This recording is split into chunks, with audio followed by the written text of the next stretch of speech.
Well, hello, everybody. Good to see you today. And today is day 18 of the 90-day leadership and duplication challenge. And we're talking today about part 4, which is business retention. And so all week long, we've been talking about creating a replication process or a duplication process, everything in your customer retention to business leader retention to growing up should all be put in systems. And what I love so much about doTERRA is they have some really great systems. But for me, I are always trying to make them fit for my world, right? And you guys, these systems are really powerful. We want to keep them simple. We want to keep them duplicatable, and but sit there and think about your behavior and what your needs are for your customers, what your needs are for your business builders. And I'm going to tell you a couple things. For me, this experience of working on putting systems together has been like tying around what maybe I'm not good at because that system needs to be more of a checklist. It's kind of like maybe some of you are really good at your job that you have, or what's a better way? Maybe you know how to make a certain recipe, cooking or something, and you could just do it by heart, right? But maybe if I threw in another recipe at you you never made before, then that would need to be a recipe for you to follow. And so just think about it. You may be good at one thing, but your other team leaders are probably not good at that. And you may be really sucky at another thing, and those leaders may be good at that. So, having collaboration meetings, like I've always been wanting to do my Sunday fireside party meeting where we get together, we collaborate, we talk about ideas, what works, what doesn't work. And doing this every week is imperative. We haven't been doing it. And this is a system that I want to bake into our culture so that that way you guys work around it, live around it, plan around it, that it becomes so valuable for you and your growth. Just because you think you can do something this way doesn't mean that's helping your downline. It doesn't mean it's helping your cross line. And it doesn't mean that you're getting information from them that actually will help and benefit you. So it's actually kind of a, I don't know, I want to call it a selfish thing that you think you've got it figured out. And it's not all about you. It's about everyone else around you because doTERRA is built on relationships. The business model, you have to rely on your downline to be able to do the work for you to grow up in your business. So on the other point of that, um, working on systems, everything you do should have a system. Because if you died today, I hate saying it that way, but if you died today, what do you have in place for people to run and soar with your business, with the growth of the business if you weren't around? And in a lot of realities, we should be building and working our business like you only have today, making those systems really impactful, putting them in place so that that way you can turn the page and do the checklist and talk on a new leader, give them the checklist so they can talk on their new leader, all that kind of stuff. And I would love to be able to develop a really powerful checklist for making these systems very functional and workable. So, for example, doTERRA comes out with some really, really great promotions. What is our system around really promoting promotions? They're designed for us to grow our business and to get out there, get a reason to talk to our customers, get a reason to be able to help grow yourselves, maybe to reactivate people that haven't been active. Um, Challenges are really great promote things to promote too, like 21-day challenge for detoxing or 21-day challenge on cleaning out your cupboards in your house and detoxing your home or what is the 12 days of Christmas? There's all these different kinds of things that keep people active and keep people working throughout, excitement going on all the time within the business. Now, some organizations do like a 30-day weight loss challenge, like some network marketing companies do stuff like that. And what happens when you do the same thing over and over again, the distributors like us, as wellness advocates, tend to get very burn out on it, like, and then that, uh season of, that, when we're doing that, we tend to I lost my thought, my train of thought, but it was more like if you're doing that same thing over and over again, you kinda get burnt out on it, and that actually feels and is dripped down onto your customers, and that, is not good. You need to always be looking at challenges that make something exciting and like this month we're gonna do this challenge, this month we're gonna do this, and oh, we got the 12 days of Christmas, and like what's gonna go happen, what's happening with our Christmas promo? What are we gonna be doing for Christmas? Do you have a DIY class set up for Christmas? All that kind of stuff that can happen to be able to help get people excited and growing about your business. Which reminds me, I need to come up with some classes around Christmas, right? Um, and so, always looking at the calendar and thinking about the different seasons, what kind of challenges you can do, what kind of campaigns that are going on, what kind of new products that are always going to be released. So, they do that at leadership, they do that at convention. Those are going to be new products. So, what are your systems to let your downline and your teams and your prospects know about the new products? Do you do social media? If you do social media, how do you do it? Do you do it on Facebook? What are the steps? Do you send out an email? Do you set up classes? Do you do a little tour and go around to the different cities and towns that you have your downline on and teach them about the new products and bring the new products with you and let them experience them? What do the new products do? Do you go through and actually study those new products and see what the benefits are? All that kind of stuff is really super powerful. And um, so basically, do you have a checklist to do that? Um, and again, I want to go back to our power hour. If we're going to be doing every Sunday a campfire, and as you bring on new leaders on your team and they get to a level of elite, we want to invite them into our leadership WhatsApp group. And that then elevates the different kinds of conversations that we have compared to, say, our Inspire India or my Facebook group or anything like that, because people aren't getting all that information. You have mostly customers that are there and not business builders, right? So a conversation for business builders is going to be different. Like, what did you do to get them to enroll? Now that wouldn't be very good to be putting on your Facebook page, right? So it's a different level of conversation and creating a culture around freedom and talking and asking questions around that. Tickle. Okay, so another system, like, I really want you to be thinking about what systems would you like to put in place. And another system that I would really like to um, really bake into our culture is a crucial conversation with our leaders. Now, you can have, let's say you have lots of people on your team and you have 100 people who say they're leaders and 100 people who say they're leaders. They don't do anything, and the other people do that stuff.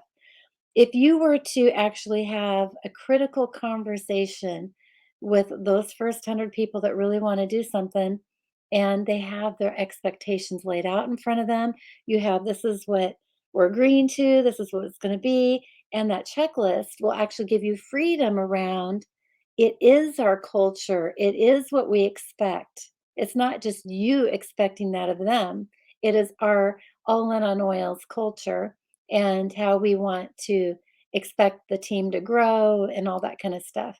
And they've done studies that when you've had a critical conversation and them sign off on that, you'll have more success with those leaders than you do with, yeah, I'll do it. That sounds good. I'll be in that business. And the person A doesn't know what's expected of them. B, they don't get the idea that they are working to be independent of you. They think you're gonna hold their hand and do all this stuff for them all the time, and, hopefully, eventually, your 18-year-old child is still not in diapers, right? You need to be able to be growing your leaders to be 18, out of diapers, and actually married, maybe getting married and having their own family, so hopefully, throughout all those stages that they're going to different levels of mindset and growth, and so, the critical conversation is like the level of what they're playing, the level of commitment, how long term, how much time are they going to give in a day? How much time are they going to give in a week? What are their expectations on how much money they're going to make? Did you go back and figure out with them how many people they need to enroll to get that much money? Um, and so on. So, again, this is going to take constant training, but each level of this person growing up, there's going to be a different checklist, if you will, of trainings that are going to do. So, when you sign on a new distributor and they want to build a business, your first goal is to have them enroll 10 people.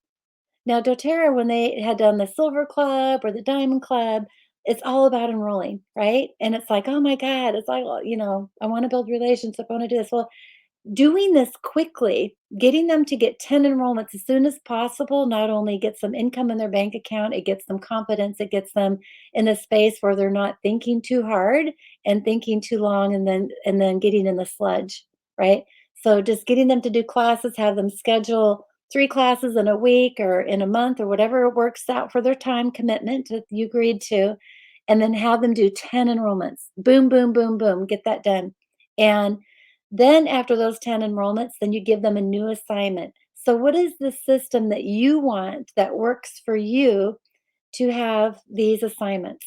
Like, do you do social media? Do they do social media? Do you want them to how to practice on learning how to be compliant or how to do wellness consults? So all these assignments that you want to give to people to move them up and grow up to be an 18-year-old out of diapers is you want to figure out what those steps are in each grade level. So it's really a great analogy too when you think about first grade, second grade, what's being taught in those levels and being able to allow them to grow. Now, some people grow really fast, right? And other people are stuck on stage one. And you want to be really careful that if somebody's getting stuck, what is your system to get them unstuck? Do you do mentoring every week with your distributors? If somebody signed up a distributions that they want to be a distributor, I keep saying distributor or wellness advocate or whatnot, um, and they want to build a business, um, you need to get them moving and making money fast. And I've seen this like even with my growth in the United States or my business in India, that people say they want to do it, then they disappear. So I spoke the other day too about a mindset where what strength and level are you in your mind to be able to up level yourself to manage those people. So you don't have a 10-year-old raising a 9-year-old, right? You usually have an adult raising a 9-year-old. And so how do you become adult quickly to be growing that fast throughout those levels? So really powering down and doing the work. So in this first getting 10 distributors in the first 10 days, or not 10 days, but first period of time you agree to, maybe it's 1 month or whatnot. They just need to turn their brain off and do the assignments. Call, invite, enroll. Call, invite, enroll. Have a class, call, invite, enroll. Present, present, present. Learn. They just need to be learning these simple, basic skills very quickly. And then they start practicing those skills, start practicing those skills, and they start polishing. Oh, I like this better. I'm going to say this differently, or this is a have better enrollment when I do this. You have to really sit back and look at what's going to be evaluating what's going to be the best fit for maybe this situation. This is very difficult for me to tell you exactly what that is. That's why mentoring is so important so that that way we can discuss it. You can walk it through. And sometimes even you just verbalizing it with somebody, you figured it out yourself. And so I'm not going to say I know more than you, but I do know that I have some things I know more than you. And that's very important to be able to reach out, like I said in the very beginning of this video, to work with the talents of each other to be able to help up level your goals. And again, you are the average of the 5 people you hang around with most. And so take a look at who are you hanging out with your time. If your commitment is to grow your business and be founder in India, just wait, they're gonna put a time on it. I bet you in the next year, maybe by leadership next year, they're gonna say there's only a year left on this foundership role. or position. They did that in the United States. And so it's going to be critically important that that push, that moving and getting you going is going to be really important. So you need to relay that to your downline. That's going to take mentoring and moving through. And if you are needing to up level your conversation to be a founder, but there's no other founders to hang around with, let's say. I mean, we have founders, right? But what conversation do they have? What did they learn? Where are they stuck? And being able to engage in finding out what needs to be done and learned at that level of what you're playing. Okay. So, um, this investment of the time that you're going to spend writing down your systems and what things need systems is invaluable. And, I showed you in the beginning of part one, I believe it was, the boards system, the program where it works on your phone and you can have those checklists. So if you're mentoring your team and somebody's stuck on this, say, okay, this is what you want to watch. Take a look at this and see what's there for you. And being able to have that stuff at your fingertips to be able to help them move forward. If you were having, let's say, 10 steps to start a builder, what are those things that they need to have? You give them assignment, they finish it and come back to you. What's the next assignment? Give it to them. You have to be discussing this in mentoring so that you know where they are. And I'm going to say that this is the biggest struggle that I have as a leader with my downline is to get this mentoring on the books and do it consistently. And I want to challenge you that it's a two-way street. I do these Sunday morning fireside campfire meetings, and nobody shows up. And so, do I beat you guys up for that? No. But what culture are we creating to be able to help you grow and to move forward? So when you're thinking about your downlines not doing something that you want them to do, what conversations and what steps can you put in place to be able to bake in the culture of that expectation and or of being able to up level them to be a big leader in, faster, right? It needs to come together that way. This investment holds you accountable. So I'm going to say that again. You need to release your emotional attachment to things that go wrong. So, for example, I had some things go wrong with my tour, hotel schedules.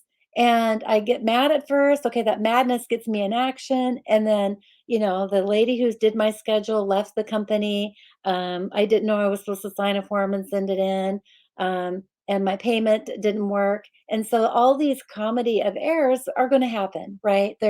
Things just sometimes show up that way.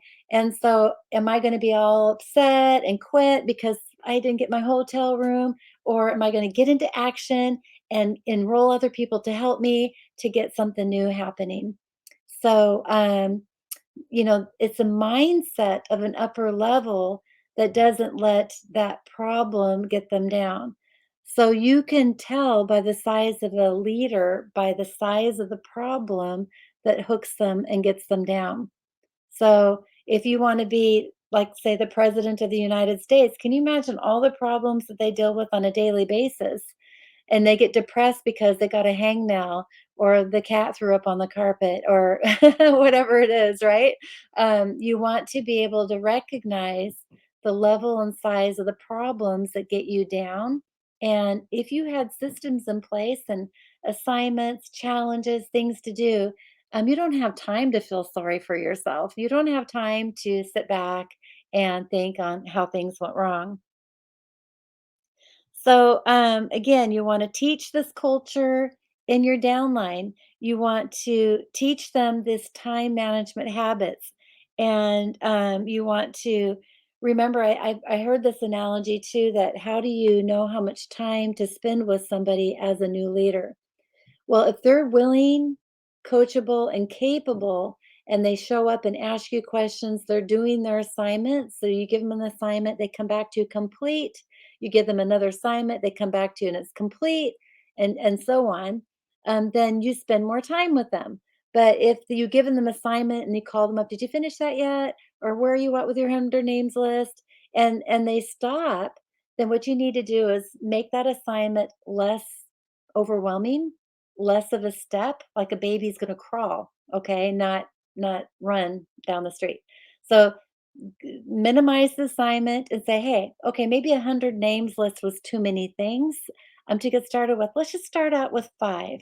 Let's do a class next Friday. Let's have you invite five people to that class. Would that work for you? And then it's more of a bite size for those people to get into that habit of what it feels like to invite people, where do they get stuck, and then you can coach them a little more easier that way. Again, so what is our mentorship system for our business team? For the people who are leaders that want to grow their business, what is our system? We want creative, crucial conversations. We want ongoing mentorship, and we want to embake that into the culture of your downline as well. Okay. We're going to want them to do 10 recruits right away and have those recruits be enrolled in a week or 2 weeks or whatever that agreement amount of time is. And you're going to have them once they get that, that number 10 is really, really, really critical because it actually helps you with your power of three. It helps you with a lot of different things to be able to have them be set up properly to make that team work. Um, okay, so the next thing I wanted to read to you guys is you need to earn your way to receive my time. And as like I was talking to like my Hukali leader in India, and she's got like, lots of people on your team. And we were talking about like how many are elites, how many are executives, how many have you followed up with, how, all this stuff is it's just incredible on having a big team and really who are you going to speak with and talk to.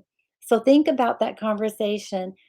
Um, the 5 people that you hang around most is gonna be who you are, the average, right?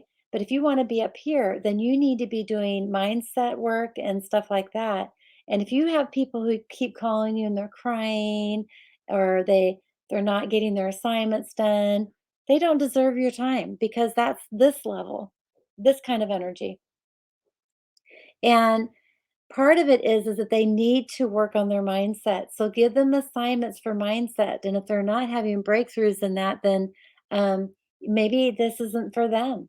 And so the analogy is about having sand. Like if you're going to be building an empire, you're building an empire, right? So if you have sand and the sand gets molded into a brick, and then you have many bricks. So if you need to find a leader that's going to be a good solid brick, you have to start with sand, and there's lots of sand. Takes lots of sand before you find that one solid brick. And so then you just need mini bricks to build an empire. So being able to have a good system to onboard your builders, get them to do stuff right away, get them practicing right away, it's going to be imperative. And so your assignment today from today's homework, and this it's a Friday today, so you have a weekend ahead of you. Um, I want you to go through and write down as many systems as you can. And then let's share them on Sunday campfire and just for because now I'm going to be coming to India with a tour. You're going to be enrolling people, you're going to be needing to follow up with them, and then you need to have a really powerful, workable system for the team in place. So let's do that, you guys. I hope this was really helpful for you. And thank you so much for playing full out. Let's talk again soon. Take care.